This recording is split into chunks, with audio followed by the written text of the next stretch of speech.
If you're a homeowner with a lot of equity and need cash, we're going to look today at 3 different ways to get that cash out of your home and into your hands. That is a HELOC, a home equity loan, and a home equity agreement, otherwise known as a home equity investment. Now, there are other ways to tap your equity, but today specifically, we're going to look at comparing and contrasting these 3 options. So now most people already know the basics of a home equity loan or a HELOC, and a HELOC stands for home equity line of credit. But home equity agreements are a little bit of a newer product. And overall, I've written about these, answered a lot of questions from readers on these, and there's just a lot of confusion on these, specifically how they compare to the more traditional options of a HELOC or a home equity loan. And what I'll say is upfront is most people who are going to qualify for better than average rates on a home equity line of credit or a home equity loan are better off with those traditional options. And in this video, I'm going to explain why that is, what makes home equity agreements different, and when these agreements might make sense. I'm RJ Weiss, certified financial planner and founder of The Ways to Wealth. I've now analyzed every single home equity agreement that is out there on the site, answered dozens of reader questions on home equity agreements, and really allowed me to see firsthand where people are getting confused when exploring these new options. So if you want to dive deep into any of the detailed reviews or more analysis, I'll leave links below in the description. Let's start off here with the basics of what a home equity line of credit is, what a home equity loan is,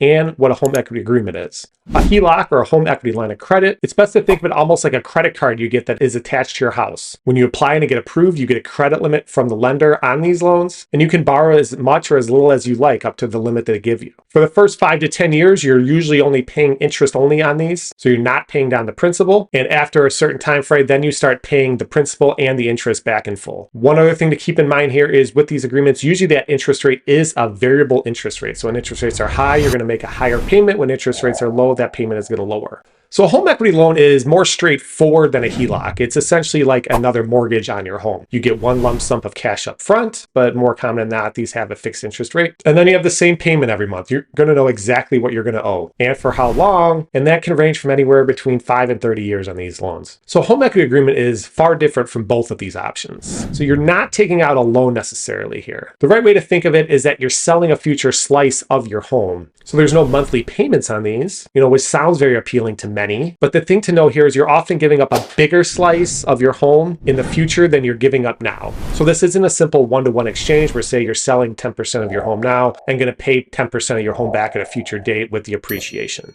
To give an example, maybe you're getting 10% in cash today for your home and you're going to repay the 20% of your future home value at a later date. Now, all companies structure their contracts differently, so this is going to vary depending on which company you go with here, but that's the general idea. And from there, you have anywhere from 10 to 30 years to pay that amount back, and you could do that through refinance. You could just do it up through savings, or if you are ready to sell and move the home, you're going to sell the home and then pay them back that way. So now that you know the basics, let's talk about qualifications for each of these. A HELOC and a home equity loan we're going to lump together because those are pretty similar. And overall, the idea here is you're going to need average to above average finances to qualify for these types of loans. So that means a credit score of about 660, 680 or above. While some will go as low as 620, you're going to pay more for that. You're going to have to document a steady and dependable income over time, and you're going to have to keep debt to income ratio low. A good barometer is that 43%. So if you make $10,000 a month, your debt payments are going to have to be less than $4,300 a month. So many home equity agreements are then built for people who don't qualify for these traditional options. Companies may enter agreement with credit scores as low as $500. In many agreements, no proof of income is needed to move forward. And in some ways, higher debt levels are accepted. And as far as the underwriting goes on these things, when you apply for a home equity loan or a HELOC, you'll get that upfront rate that they show on their website. That's kind of like the pre-qualification, but really that's just the starting point. They're going to dive into your finances and get all those details like a hard credit check. They're going to dive into your debt to income ratio and your income. If your finances look strong here, you'll get a good rate, ideally better than average. But if your financial profile is weaker, you're looking at a higher rate than what they probably advertise on the site.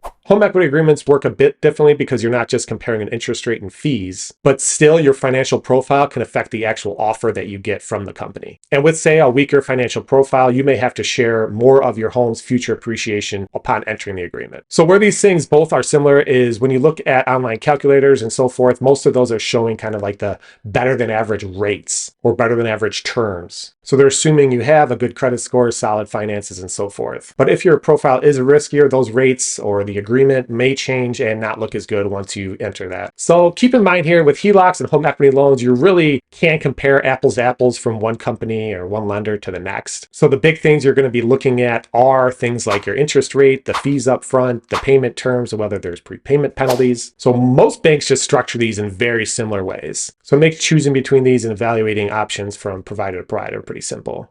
But home equity agreements are a whole different story. There's really no standard contract or agreement, and all of them are very, very different right now. And since they aren't standardized, really every company sets their own rates and sets their own terms. So some want a share of the total home value, while others may take a share of appreciation above like a certain baseline. So overall, this just means you have to read the fine print. Comparing company to company is not very easy here. It's important to really evaluate a contract if you're going to enter it. And really that fine print can make a huge difference. So let's move on. And at the end of the day, the big question is, what are these things going to cost you? And unfortunately, with a home equity agreement, you don't know upfront what that is going to cost you because it is heavily based on your future home appreciation. So on the opposite side of that, say you get a HELOC with a 10% rate. That rate can change over time, but you'll always see every adjustment. Plus, you'll have a little more flexibility in how you use that money. Maybe you take out a bit less if rates do go higher. So in a way, you're only paying interest on the money you actually take out, not necessarily the full credit line. Now, say you're able to get a home equity loan. Those are pretty easy to cost out over time. Usually the interest rate is fixed on those. So I'm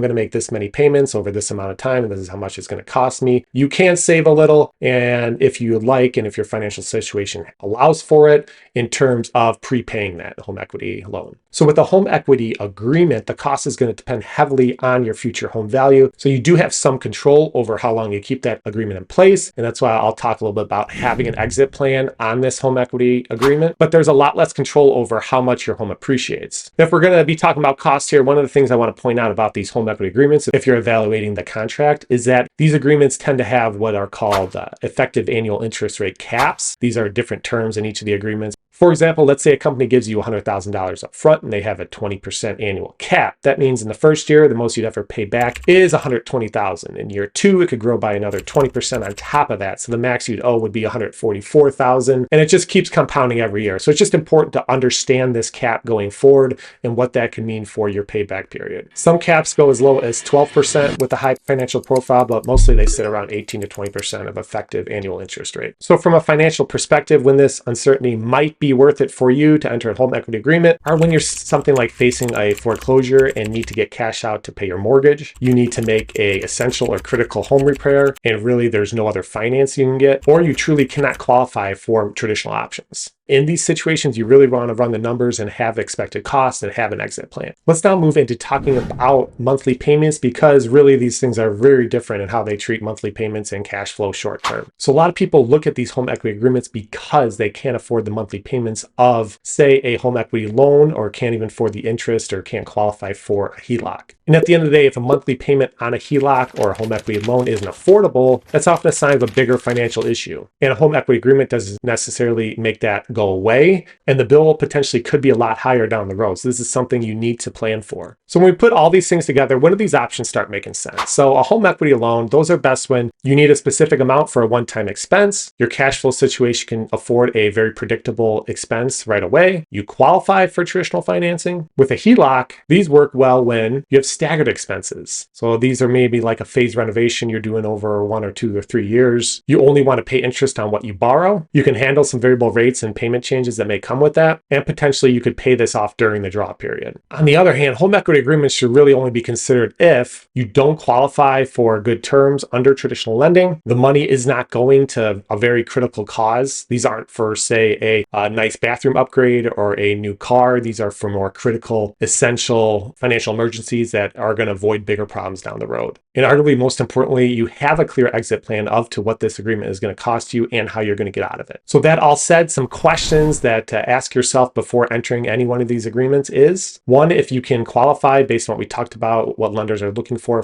more traditional options like a HELOC or a home equity line of credit. So first, can I qualify for traditional financing? If you can, that's likely the best route to go. Second, what are you using the money for? So if it's not solving a critical financial problem, I would reconsider. Question number 3, 3 is, can I actually afford this down the road? So when that bill comes due, when the agreement ends, how are you going to be able to pay it back? You need to have a clear plan. And fourth, just a question that a lot of people avoid is, should I even be in this house? If you can't afford traditional payments, selling your home, downsizing may be the best alternative long-term for your financial situation. So the bottom line is this: often these are compared together, a HELOC, a home equity loan, and a home equity agreement, but I don't really see it that way. I see it more as a niche alternative for people who are very house rich and can solve a critical problem with cash flow that it makes sense running the numbers to enter an agreement. So some of these companies do have better terms for higher financial profiles, and that may be worth looking at. I'm going to link to reviews and more in-depth analysis of these so you really understand what you can do, when it makes sense, and when it's not going to make sense. And if this video helped you in any way understand these agreements more, please like, subscribe to the channel, and I'll be doing more on these home equity agreements. They seem to be a hot topic right now that a lot of people are coming to the site. And lastly, just remember that your home is likely your biggest asset. The equity you have built represents years of hard work that you have done. So don't take giving away all that work as something lightly. You really want to run the numbers here, even get some independent advice if you're close to making a call and not really sure how much this is going to cost you long term.